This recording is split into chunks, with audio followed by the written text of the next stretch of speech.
Wages grow at their fastest pace on record. Diamonds are no longer anyone's best friend. And the legendary Cadillac will soon be on sale in Australia. Welcome to Fear and Greed Business News, Australia's best business podcast. It is Thursday, the 16th of November, 2023. I'm Michael Thompson, and good morning, Sean Aylmer. Good morning, Michael. I'm very excited about today's show. A great diversity of stories. I mean, just even there, you've got wages, something for the economists, you've got diamonds, something for kind of everyone. You promoted that yesterday and you promised that you were going to do it. So I'm pleased to see that you will be. And then Cadillacs. Plenty going on. Plenty. Now, you've got an interview coming up after the show with EY's Doug Nixon. Yeah, so every year EY come out with, it's basically a wrap of the bank reporting season, how they went, where their profits came from, where they're going to come from in the future, what to watch out for. So I talk to Doug from EY through all those sorts of things. A great chat, really, all about the banks. Yeah, it is a really good chat, and Doug is a fantastic communicator when it comes to all of this. Now, the main story this morning, though, Sean, is all about wages today. Wages increased at their fastest pace on record in the 3 months to September, as aged care employees and low-paid workers received large one-off pay rises. But it isn't necessarily bad news for inflation, because economists say the data that was released yesterday is probably the high point for wages growth, and it's expected to moderate as the job market softens in response to the most rapid interest rate hikes we've had on record. Annual wages growth hit 4% in the September quarter, according to the Australian Bureau of Statistics, after pay packets grew at a record quarterly pace of 1.3%. Those figures are in line with expectations and what the Reserve Bank has forecast. They include the Fair Work Commission's decision to award a 5.75% increase in award wages on July the 1st. That was the largest since 2009. And a one-off 15% increase in pay for 250,000 aged care workers. Those big increases were included in that number. Okay, so aged care workers, that's a pretty significant hike. Where else were the biggest wage rises? Basically in the areas where you see lower paid workers. So that's accommodation and food services, social assistance, healthcare, obviously, that's the aged care. There are also decent increases in arts and recreation, manufacturing, and also retail. Financial services, not known as the laggards of the pay world, Michael. Well, they got the smallest increase. About 50% of the private sector employees received pay rises in the 3 months to September. Workers who got a pay rise got, on average, 5.8%. That's not bad. That's the highest rate since 2010. Public sector wages growth is accelerating, finally, after a long period of underperformance, increasing 3.5% over the 12 months to September. A chunk of that is a result of the removal of state government salary caps and new enterprise agreements coming into effect. Part of that was because there were new state governments elected. The bottom line here, wages grew quickly, but it wasn't a surprise. And yesterday's data does not really put pressure on the Reserve Bank to lift rates again. Mind you, a few more quarters at that pace, well, the Reserve Bank would be hiking again. Okay. Local markets, how did they perform yesterday? Oh, it's very exciting yesterday. The S&P ASX 200 closed up nearly 1.5% to 7,106 points. That's its highest level in a couple of months. Better than expected inflation data out of the US, more on that shortly, underpinned the rally. Now, it wasn't quite a sea of green, Michael, but there were some very big moves, especially among the real estate companies and the tech companies. Those two sub-indices jumped 4.6% and 3.4% respectively. Only the energy stock index went backwards. Having a look at those REITs, Scentre Group was up nearly 5%, Stockland jumped nearly 6%, Goodman rose 3.6%. If you look at the tech stocks, WiseTech jumped 6%, REA was up a couple of percent. Macquarie Group led the banks, it rose 5%. Now, about 2/3 of Macquarie's revenue comes from offshore nowadays, so what happens in the US really matters. CSL rose 2.7%, Fortescue Metals jumped 3.3%, Newmont did about the same. Mind you, yesterday wasn't the day to be in stocks like Telstra and Woodside or Santos or Woolies or any of those. There's also plenty of corporate news around. Just some of the highlights. Life360 surged after the family tracking platform reported a near 40% jump in third quarter revenue. Seek climbed 6% after the job listing website said it was going to hit its profit targets. Lithium miner Allkem also jumped 6% after Australia's foreign investment regulator approved the proposed $16 billion merger with Livent It now has regulatory approvals from Canada, China, Japan, South Korea, the US, and Australia. The vote goes to shareholders on December 19. And the board of fund manager Platinum has been hit with a first strike as 40% of shareholders voted against the resolution to adopt the remuneration report. Sean, you mentioned in passing before some news out of the US. What's happening in international markets?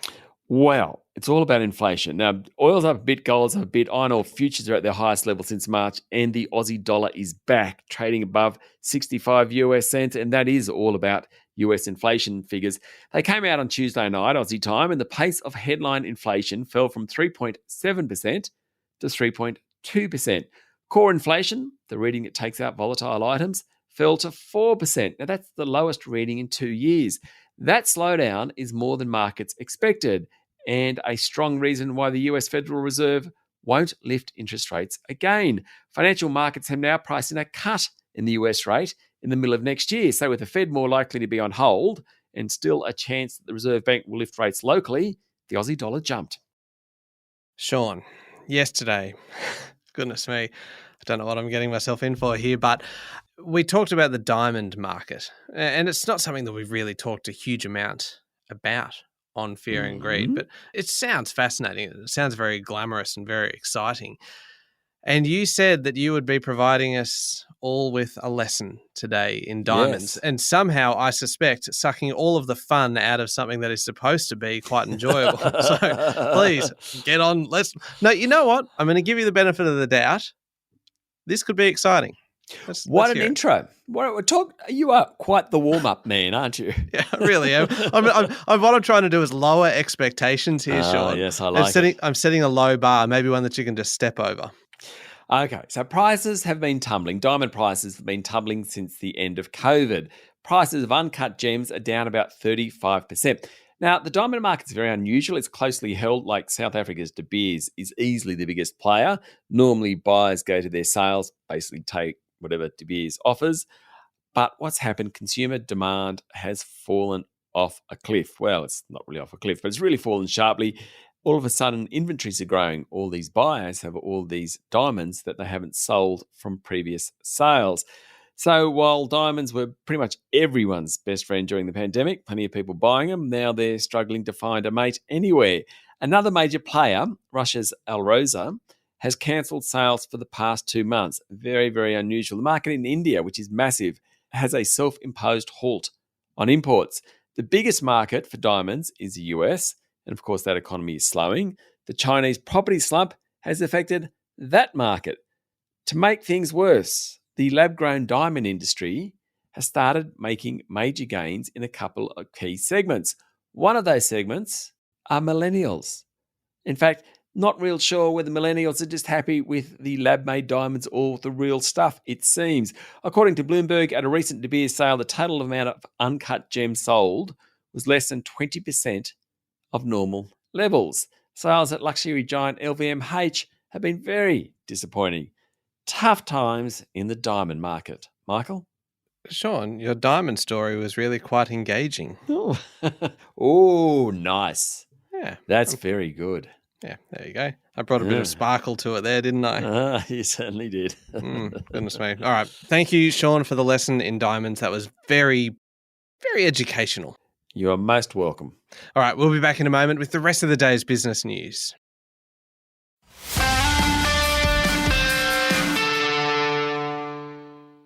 Sean, the situation in the Middle East is influencing federal parliament, with Prime Minister Anthony Albanese accusing opposition leader Peter Dutton of weaponising anti-Semitism. It came after the opposition leader moved a motion which Albanese said linked the issues of rising anti-Semitic vilification and the release of what Dutton called more than 80 hardcore criminals. Last week, the High Court made a decision which basically meant some detainees in immigration centres with criminal backgrounds have been released into the community. Now, Dutton questioned why legislation wasn't written up before the High Court decision. He urged the Prime Minister to cancel his upcoming trip to the US to look into what's going on. For his part, Albanese said he stands with the nation's Jewish community, but also with Australian Muslims. He rejects Dutton's commentary about that High Court decision and whether or not there could have been legislation written beforehand. Now, Sean, there's more trouble for PwC globally It just feels like every day there's more trouble for PwC, doesn't there? A massive leak of documents has exposed how the accounting giant's Cyprus arm scrambled to help Russian oligarchs facing the threat of sanctions in March last year move assets out of their names in the first days of the Ukraine invasion. Yes, an amazing story. The leaks show frantic email exchanges marked urgent and please approve as PwC Cyprus partners authorised transfers of shares and funds, in one case even before the price of the transaction had been decided. The Cyprus Ministry of Finance told the International Consortium of Investigative Journalists, of which the Financial Review is part, that a criminal investigation is underway into share transfers by someone called Alexei Mordashov, one of Russia's richest industrialists. The transfers, which were assisted by PwC Cyprus, moved $1.4 billion in investments out of his name a day after he was slapped by European Union sanctions. The revelations are a new embarrassment for PwC, which cut links with its Russian arm last year after the Ukraine invasion. The firm has repeatedly stressed its zero-tolerance policy for clients facing sanctions anywhere in the world. We are going to hear a lot about this story in coming days and weeks, Michael. I suspect you might be right. Now, there were a couple of profit results out yesterday, Sean. Poker machine giant Aristocrat Leisure posted a net profit of $1.2 billion as growth in North America offset challenging market conditions here in Australia and in New Zealand. And Farm Chemicals and Seeds Group, New Farm, posted a fall in underlying profit. Aristocrat first. Group revenue climbed by 13% to $6.3 billion. Largely driven by the success of traditional poker machines in the US. I found that quite interesting that traditional pokies are actually doing really well in the United States. Chief Executive Trevor Croker said the growth reflected the diversification of assets within the portfolio. Its share price closed down nearly 2% yesterday. At New Farm, statutory net profit was slightly higher, but underlying profit was much lower. New Farm Managing Director and Chief Executive Greg Hunt said the result was strong on the back of a record prior period. So it didn't look so good because last year was so good. He said trading conditions remain challenging and will do for a few months. I mentioned this one at the top of the show, Sean. The Cadillac is heading to Australia and will be sold for the first time ever here from next year. And the twist in the tail, Michael, is that the Caddies will be electric vehicles. Oh. There you go. Oh, that seems not controversial, but that seems very progressive. Very slightly disappointing and progressive, maybe. Yeah, maybe. A V8 Caddy? I don't know. General Motors has sold in Australia for 122 years, and the range has at times included Chevrolets and Pontiacs alongside Holdens, of course, but never Cadillacs. All Cadillacs globally will be fully electric by the end of the decade, though the company says they will maintain their iconic American design. And they're coming to Australia. Now, the Caddy is basically GM's luxury car brand. It'll compete with Tesla, BMW, Mercedes, that type of crowd. The first car available will be an upmarket SUV, the Lyriq, Lyriq. Now, apparently it's slightly bigger than the BMW X5. And no, Michael, I have absolutely no idea how much they're going to cost. Oh, I was trying to interrupt you to ask you that very question because I'm clearly... Everyone wants to know. I want to know, but I don't know. Sorry. Oh, goodness me. Oh, well, we'll have to follow that one up at some point. They may not have even released the pricing yet because it's probably... No, I don't think so. Oh, I don't think okay. so. International news time now, Sean. The Israeli military raided Gaza's largest hospital yesterday, conducting what it called a, quote, precise and targeted operation against Hamas in a specified area of the facility. The Al-Shifa hospital has been the site of a standoff with the ruling militant group. Israel claims the militants conceal military operations in the facility, but with hundreds of patients and medical personnel inside, the military has refrained from entering. Now, Israel publicly warned that such use of the hospital jeopardizes its protected status under international law. The day before the raid, the Israeli military conveyed to Gaza authorities that all military activity in the hospital must cease within 12 hours. Israel believes that didn't happen. For its part, Hamas has denied the accusations that it uses the hospital for cover. China's President Xi Jinping arrived in San Francisco yesterday, Sean, Australian time, for his overnight talks with Joe Biden. This is pretty big news. It's his first trip to the US in 6 years. Sure is, drew crowds, protesters and supporters. She was greeted by officials including Treasury Secretary Janet Yellen and California Governor Gavin Newsom. The reason they were there, they were both very influential in getting Xi to come to the US. He's in the country for days of talks with leaders and CEOs. One of those CEOs, by the way, is Elon Musk. Those talks are designed to boost confidence in China's slowing economy. It's Xi's third overseas trip this year after visits to Russia and South Africa. It's also probably his most challenging, in ties with the US plummeted this year after spying accusations, trade spats, and Beijing's military aggression towards Taiwan. It's going to be very interesting to watch over the next 48 hours or so. Yeah, it certainly will be. How about this? Companies that allow remote work have experienced revenue growth that's 4 times faster than those that are more stringent about office attendance. That is huge. Huge. The analysis of 554 public companies that employ a collective 26.7 million people found that fully flexible firms, which are either completely remote or allow employees to choose when they come into the office, increased sales 21% between 2020 and 2022. This is according to a report on Bloomberg.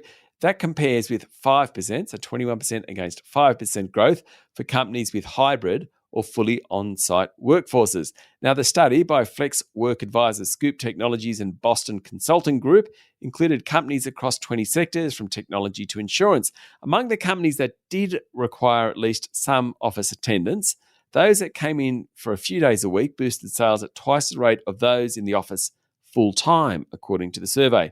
Now, the better growth rates for more remote-friendly companies could be due to their ability to hire faster and from a wider geographic area, along with higher employee retention.